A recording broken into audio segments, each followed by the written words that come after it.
Selamat pagi Jess, luar biasa. Selamat pagi. Gitu. Kalau sama Pak Agus Nola, selamat pagi, pagi, pagi, pagi. Yes, yes, yes. Gitu. Ya, nah tuh bener kan Jess. Pak Agus Nola ini adalah travel di Bali. Kamu yang mau ke Bali, ya, yang butuh guide, yang butuh sewa mobil, yang butuh apa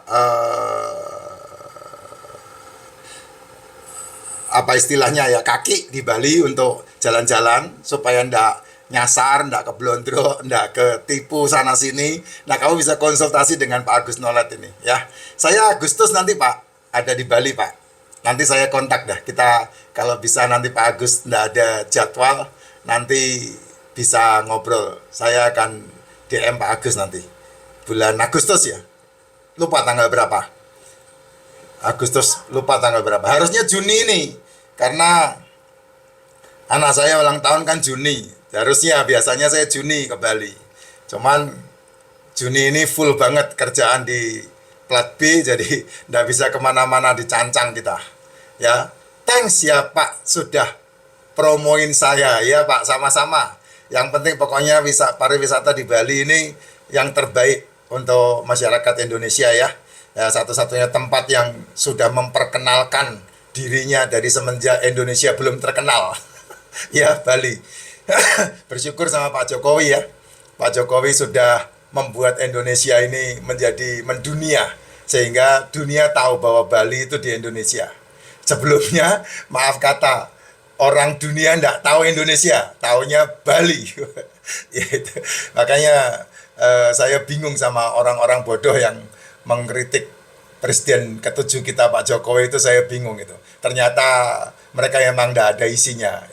Karena isinya cuma kebencian saja. Ya, mereka benci karena partainya jeblok. Benci karena tidak dapat bagian. Ya, benci karena ladang penghasilannya diobok-obok habis. Apa yang dikerjakan Pak Jokowi ini betul-betul pro rakyat yang sangat hebat ya. Yang paling jelas di depan mata adalah infrastruktur. Itu yang paling jelas di depan mata. Puluhan tahun, minimal 60 tahun terbengkelai. Dari semenjak zaman Pak Harto, Pak Habibie, Gus Dur, Mega, SBY terbengkelai.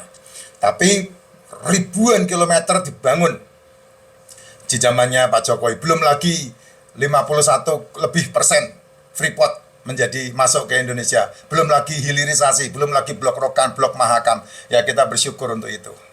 Ya, Indonesia menjadi lebih baik. Ya, saya sih berharapnya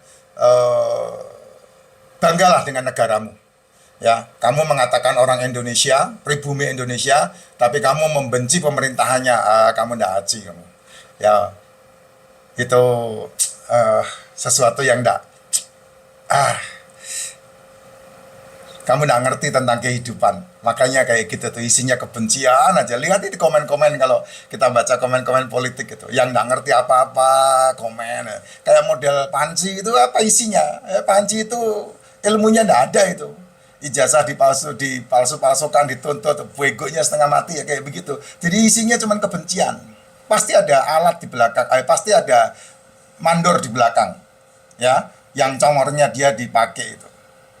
Ini ngomongin Pak Agus Nolet kok jadi ngomongin politik ini apa ya Pak?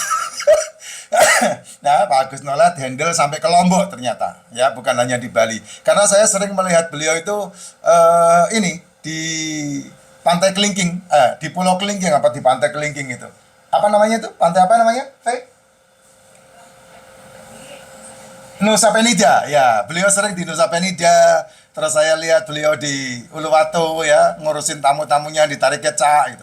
Makanya saya pikir, oh ini berarti Pak Agus Nolet ini main di travel nih. Nah monggo teman-teman yang dari Indonesia di luar Bali yang mau ke Bali takut nanti bingung karena pertama kali ke Bali. Ya kalau orang udah ke Bali, kedua kali ke Bali biasanya waduh sok tahu semuanya.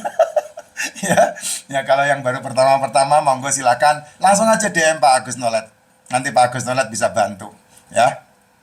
Untuk sewa mobilnya di sana, untuk guide-nya, untuk komunikasinya gitu. Itu nanti Pak Agus Nolet bisa bantu. Ya. terbaik lah ya untuk pariwisata di Bali ini, supaya jangan dikotori dengan kekotoran-kekotoran yang sekarang ini sedang diributkan di Bali ini. Ya pemerintahnya juga harus menjadi lebih baik lagi untuk di Bali. Hati-hati juga dengan wisata-wisata mancanegara, karena memang Bali ini tempatnya wisatawan mancanegara ya. Yang paling banyak dari Australia. Kamu tahu nggak, Jess, kenapa dari Australia banyak? Karena orang Australia gajinya besar. Kalau dihabiskan di Australia, seminggu udah habis. Tapi kalau dihabiskan di Bali, bisa 3 bulan. Itu itu yang membuat mereka berliburnya ke Bali. Ya, dan di Bali itu satu-satunya pulau yang tidak ada polusi kecuali asap kendaraan. Kamu boleh cek omongan saya, ya. Kenapa di Bali orang naik motor nggak pakai baju? Orang di Bali nggak pakai jaket kecuali Gojek ya. Kenapa orang di Bali nggak pakai malas pakai helm? Ya karena nggak ada polusi. Bali itu bersih. Bali itu bersih karena tidak ada asap pabrik di sana. Itu yang membuat orang gemar, senang. Meskipun panas, seperti apapun panasnya, nah bersih di badan. Ya kamu kalau di Jakarta kan beda. Baru keluar rumah aja mukamu udah cemong.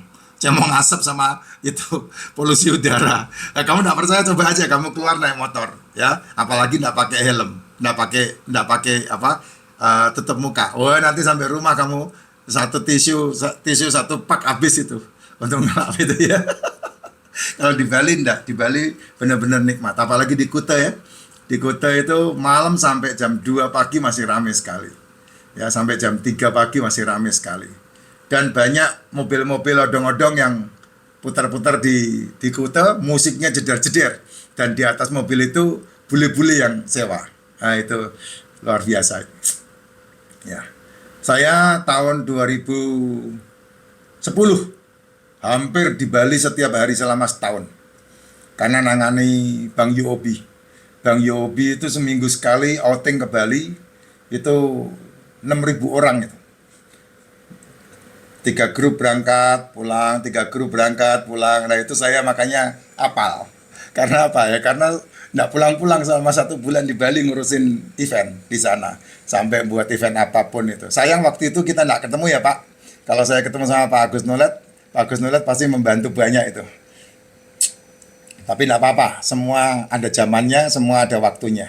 Tetap semangat Pak Agus, terbaik Pak Agus tidak sarapan, itu terbaik ya. Sementara tamu-tamunya sarapan, biarkan mereka sarapan. Saya juga kalau nginep di hotel rata-rata tidak sarapan. Kalau toh harus turun ke resto, saya pasti ngambilnya telur. Ya, ngambil telur rebus, kalau ada telur rebus 2 butir, 3 butir saya pasti ngambil. Kalau bisa masak sendiri telurnya, biasanya ada alatnya di situ, saya pasti memasukkan telur untuk saya tungguin, karena saya butuh telur yang 6 menit 40 detik supaya dimakannya tidak seret.